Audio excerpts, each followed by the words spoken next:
Have you ever wondered why it feels so hard to stick to good habits or resist bad ones? Is it because you lack willpower? Or is it something deeper? Something we've been getting wrong about self-control all along? In Chapter 7 of Atomic Habits, James Clear reveals an eye-opening truth. Self-control isn't about being stronger or tougher. It's about being smarter in how you design your life. Imagine a world where you don't have to fight constant urges or rely on fleeting motivation to stay on track. What if you could make self-control almost effortless by reshaping your environment so that temptations disappear before they even test you?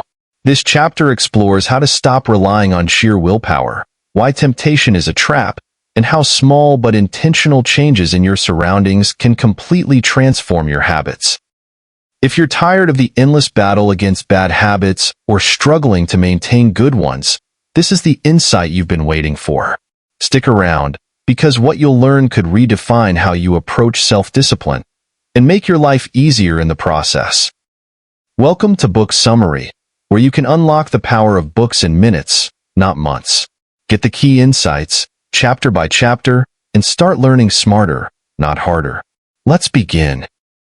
Chapter 7 of Atomic Habits by James Clear dives into one of the most practical secrets to building better habits: controlling your environment. Instead of relying on sheer willpower to resist bad habits and stick to good ones, Clear explains how tweaking the spaces around you can make all the difference. It's a simple idea, but it's incredibly effective, and he uses real-life examples to show just how powerful it can be. Let's start with the big idea of the chapter. Self-control isn't about fighting temptation, it's about avoiding it. James Clear points out that we often think of self-control as this heroic effort to push through cravings or distractions. But let's face it, willpower alone is exhausting and unreliable. You might resist eating a cookie one day, but by the time you're stressed or tired, that cookie starts looking irresistible.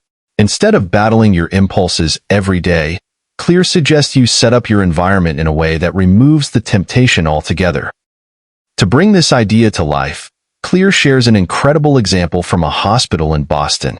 Dr. Thorndike and her team wanted to help people make healthier food choices. Instead of lecturing anyone or banning unhealthy options, they changed how the cafeteria was set up. Water bottles were placed in the refrigerators at eye level and near the checkout counters, while soda was moved to less convenient spots. Guess what happened?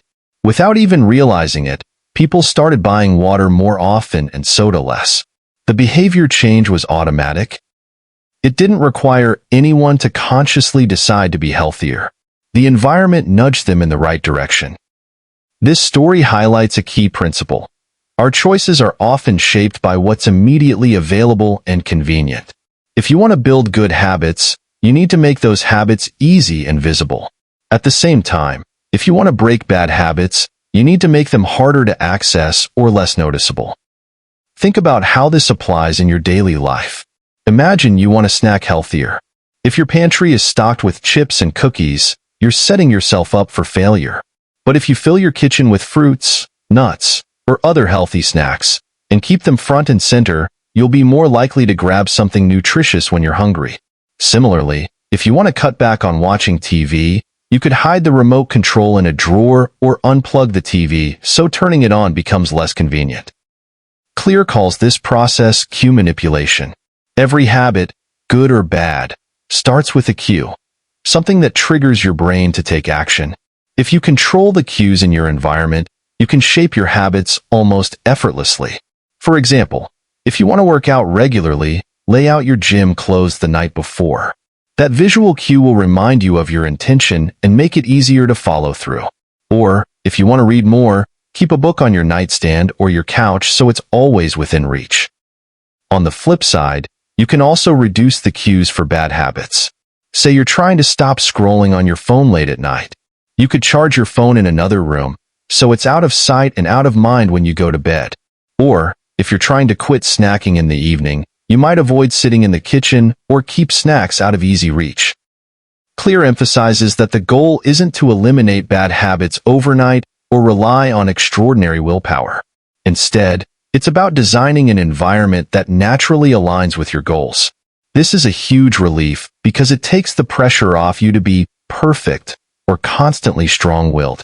When you shape your surroundings to support your habits, you're setting yourself up for success without even realizing it. Another interesting takeaway from the chapter is how small environmental tweaks can lead to massive results over time. A lot of the changes Clear suggests might seem minor, like moving your phone to another room or keeping a water bottle on your desk.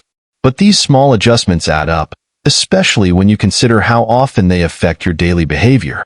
You don't need to overhaul your entire life overnight.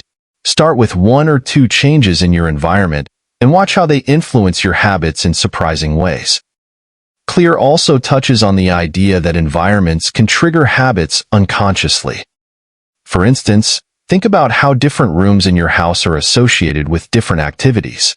You probably sleep in your bedroom, eat in your kitchen, and relax in your living room. By assigning specific activities to specific spaces, you can reinforce habits more effectively. If you want to create a habit of studying, for example, designate a particular spot at your desk or a corner of your home as your study zone. This way, when you sit in that space, your brain automatically associates it with focused work.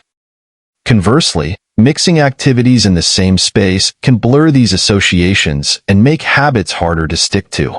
If you watch TV in bed, for example, your brain might start to associate your bedroom with entertainment rather than sleep, which can disrupt your ability to wind down at night. The solution? Be intentional about where you perform specific habits and try to keep those spaces consistent. One of the most empowering messages in this chapter is that we are not helpless victims of our habits. If you've struggled to break a bad habit or build a good one, it doesn't mean you lack discipline. It might just mean your environment isn't set up to help you.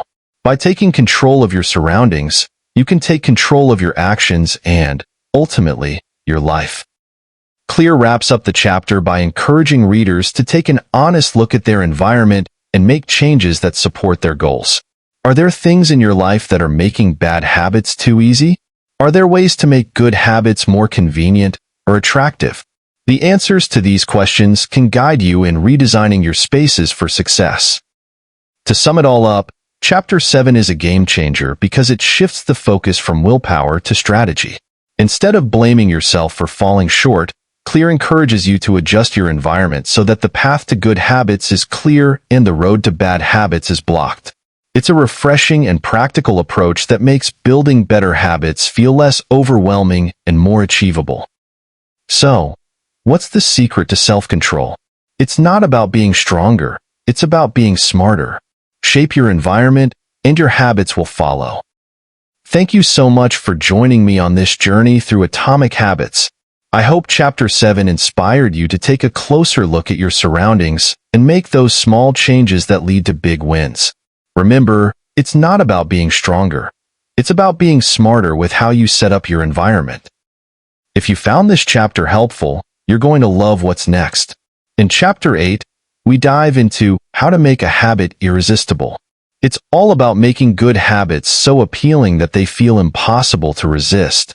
Click over to the next video, and let's uncover the science behind craving and motivation together. Thanks for watching, and I'll see you in Chapter 8.